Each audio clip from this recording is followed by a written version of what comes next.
කෙල්ලෝ warranty claim කරන්න ගියාම මගේ ලැප්ටොප් එක ඔන් වෙන්නේ නැහැ. මදර් බෝඩ් එක ගිහිල්ලා ලොකු ගාණක් ඇයි මට වොරන්ටි තියෙනවා. වොරන්ටි තියෙනවා. ඔව්. ඒ තියෙන්නේ කොලේ. ඕක හොඳටම පොඩි වෙලානේ. ඕක බාර ගන්න බෑ. පොඩ්ඩක් ඉන්න.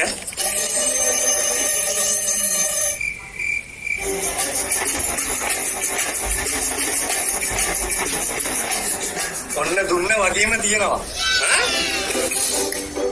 ඒවට මේ ලැප්ටොප් එක හොඳට පාවිච්චි කරා කියලා ග්‍රාම සේවක සහතික කරලා දීපු ලියුමක් ඕන. මට හිතුණා ඕක ඉල්ලයි කියලා. මම ලියුමක් සහතික කරගෙන මාව ග්‍රාම සේවකට කියලා මේ. සහතික කරපු ග්‍රාම සේවකගේ පුංචි අම්මගේ උපැන්න සහතිකෙත් ඕන. ලැප්ටොප් එකට වොරන්ටි ගන්නකොට ඉතින් ග්‍රාම සේවකගේ පුංචි අම්මගේ උපැන්න සහතිකෙත් ඕන බෑනේ. මම මොකටද කියලා එනකොට එයාගේ විවාහ සහතිකෙත් ඉල්ලගෙන ආවා. ලැප්ටොප් එක අරන් ආපු වාහනේ දුම් සහතිකේ ආදායම් වාර්තාවත් එක්කම තියෙනවා. ඉස්කෝලේ යන කාලේ කලිසමේ මල පහ ගියේ නැහැ කියලා කොහොමද ඔප්පු කරන්නේ? ඒක ඔප්පු නොකර ඉතින් වොරන්ටි දෙන්නේ නැහැ. ගිය අවුරුද්දේ පන්ති බාර් සර්වත් එක්කගෙන ආවේ ඒකට තමයි.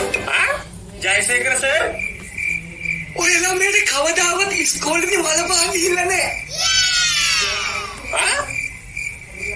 අර්ශස් තියනවද? නෑ. උස්ම ගැනීමේ අපහසුතාව තියනවද? නෑ. ලිංගාශ්‍රිත රෝග? ඒඩ්ස් ගොනෝරියාද? ඒඩ්ස්. නෑ. ගොනෝරියා තියනවනේ? නෑ ඒත් නෑ. දෙවෙනි නෙමෙයි රංගපාලා තියනවද? නෑ. පොඩි ගැල්ලක්වත් කරලානේ?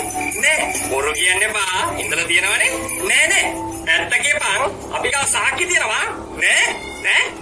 හරි මු අල්ලගනි. ඇත්ත කියපන්. රංගපෑවද නැද්ද දෙවෙනි නෙමෙයි? නෑ. ඇත්ත කියපන්. නෑ. ඇත්ත කියපන්. හරි. එක එපිසෝඩ් එකක ගහකට හිටියා. ඒකනේ. එහෙනම් ඉතින් වොරන්ටි ක්ලේම් කරන්නේ නැහැ. ෂිට් අපරාධ. කෙල්ලෙක් වොරන්ටි ක්ලේම් කරන්න ආවම.